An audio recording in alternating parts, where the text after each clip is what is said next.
안녕하십니까. 김경국TV 시작하겠습니다. 민주당 이재명 대표의 운명을 가를 선거법 위반과 위정교사 혐의에 대한 결심 공판이 마무리됐죠. 선거법 위반은 징역 2년, 위정교사 혐의는 징역 3년을 각각 구형받았습니다.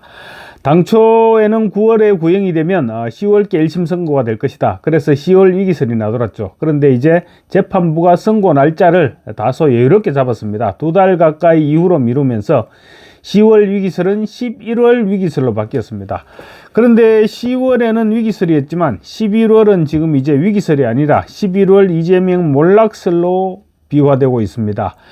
지금 선거법 재판부도 그렇고 위정교사 재판부도 그렇고 예상보다는 훨씬 강한 구형을 했습니다. 그래서 위기설이 아니라 지금 11월이면 선고가 되면 이재명은 곧바로 몰락의 길로 접어들 것이다. 지금 그런 전망이 나오고 있습니다. 그래서 오늘은 이재명의 11월 몰락 시나리오를 말씀드려 볼까 합니다. 이재명의 선거법은 11월 15일 그리고 위정교사는 열흘 후인 25일 각각 1심이 선고됩니다. 선거법과 위정교사에 대해서 검찰이 각각 2년과 3년을 구형하면서 이재명은 무죄가 아닌 이상 두 재판 모두에서 피선거권 박탈을 피할 수 없을 것이란 게 법조계의 한결같은 전망입니다.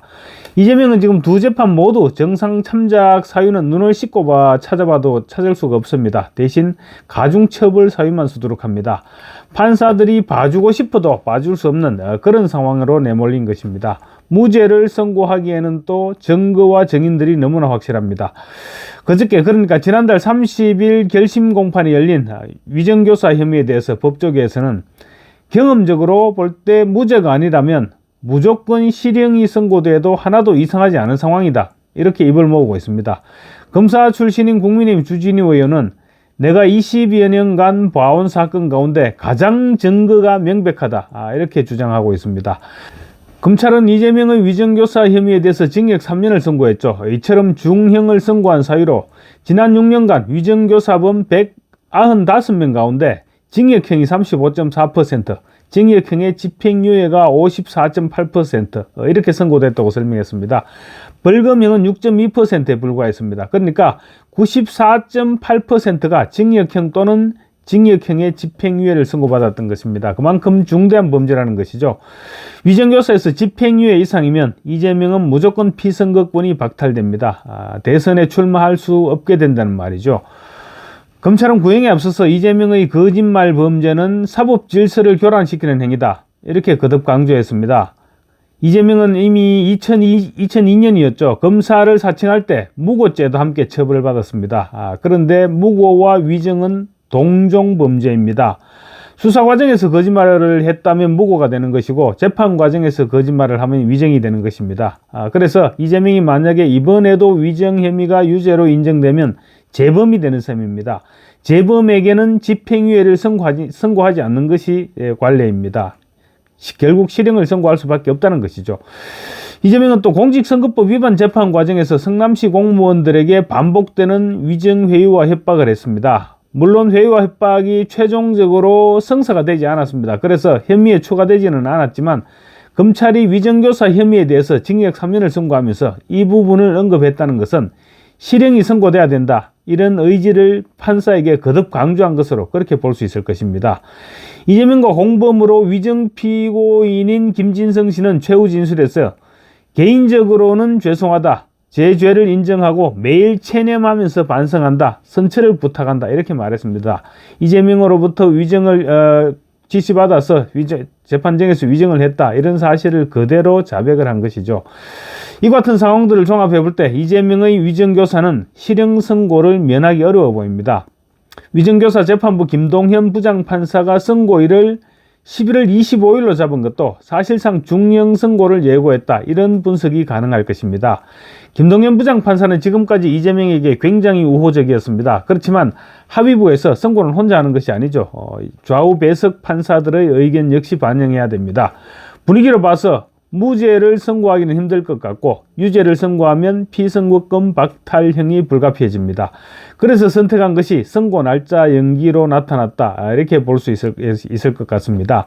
김동연 판사가 11월 25일로 날짜를 잡은 것은 자기가 먼저 이재명의 피선고권 박탈형을 선고하기는 부담스럽다, 이런 표시라는 것이죠. 11월 15일 선거법 재판에서 한성진 부장판사가 먼저 이재명의 피선고권을 박탈시키고 나면 자기는 부담 없이 중형을 선고하겠다, 이런 뜻으로 읽힌다는 것입니다. 한마디로 폭탄 돌리기에서 연수원 동기인 한성진 부장판사에게 폭탄을 떠넘겼다, 이렇게 볼 수 있을 것입니다. 만약에 이재명에게 무죄를 선고하거나 벌금형을 선고할 생각이 있었다면 11월 15일 이전에 선고해도 아무런 관계가 없기 때문입니다. 다만 제1야당 대표라는 점에서 법정 구속을 선고하기에는 다소 부담스러워하지 않겠느냐, 그렇게 볼 수는 있을 것 같습니다. 선거법 역시 징역 2년이 구형됐습니다. 그래서 역시 무죄가 아니라면 벌금 100만 원 밑으로 선고를 기대할 수는 없습니다. 우선 11월 15일 이재명의 선거법 위반 선고 공판에서 징역형의 집행유예 정도가 선고된다, 이렇게 한번 가정해 보겠습니다. 민주당에서는 난리가 나겠죠. 야당 대표 산행이 시작됐다, 그리고 또 재판부를 향해서는 판례기니 정치판사니 하면서 온갖 저주를 퍼부을 것입니다. 그런데 열흘 뒤입니다. 열흘 후인 11월 25일 위정교사 재판부가 또다시 징역형 또는 징역형의 집행유예를 선고하면 그때부터는 아마 민주당 전체가 멘붕이 올 것입니다.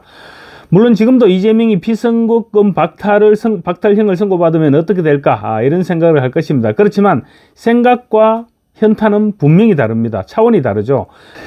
막상 현실로 다가온다면 선거법 위반 혐의에서 저 정도 형이 선고됐는데 2심에서 100만 원 이하로 내려갈 수 있을까? 또 위정교사 혐의에서 저 정도 형이 구형됐는데 과연 집행유예, 그러니까 벌금형으로 형이 떨어질 수 있을까? 이런 생각을 하지 않을 수 없게 될 것이죠. 그리고 또 재판 지연 전략과 관련해서도 과연 대선 때까지 버틸 수 있을까? 어렵지 않을까? 이런 판단을 하게 될 것입니다. 그렇게 되면 결국은 이재명은 씨 없는 수박이 되는 것입니다. 씨 없는 수박을 민주당원들이라고, 민주당 국회의원들이라고 끝까지 안고 갈 수는 없을 것입니다. 그럼에도 불구하고 민주당이 지금처럼 일사불란하게 이재명을 외치면서 단일 대우를 형성할 수 있을까요?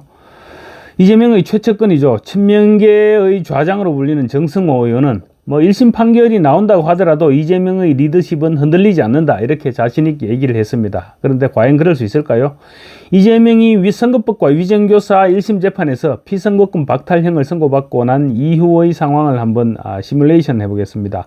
민주당 국회의원들이나 당원들은 시간이 지날수록 걱정을 하게 될 것입니다. 1심에서 너무 중형을 선고받게 되면 항소심에서 아무리 형량이 줄어든다고 하더라도 피선거권 박탈을 면치 못하게 될 것이라는 사실을 깨닫게 될 것입니다.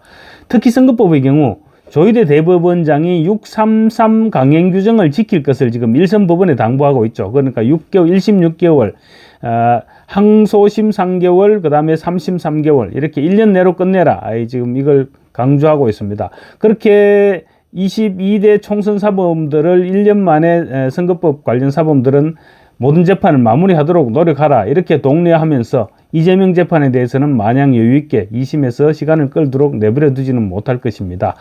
그렇게 볼 때 규정대로라면 내년 5월이면 이재명의 선거법 재판은 대법원 최종 선고까지 마무리됩니다. 물론 다소 지연된다고 하더라도 7, 8월이면 마무리되겠죠. 이변이 없는 이상 이재명의 정치 생명은 그걸로 끝입니다.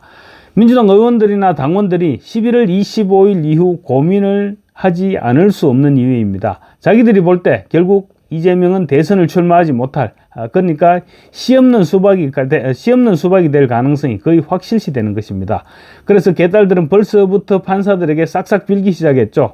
얼마 전까지만 해도 판사들의 신진우 부장판사 같은 경우 껍질을 벗겨서 의자를 만드니 그런 글을 자기들 커뮤니티에 주고받고 그렇게 했었죠. 온갖 급박과 위협을 하고 있었습니다. 그런데 그렇게 하던 개딸들이 이제 이재명에게 징역이 구형된 직후부터는 그야말로 지금 이제 태도가 돌변했습니다. 싹싹 빌기 시작했습니다. 과거에 조국이 그렇게 얘기했죠. 똥파리가 싹싹 빌 때는 잘못했다고 용서해주면 안 된다, 밟아 죽여버려야 한다, 이런 식으로 말을 했던 것이 생각납니다.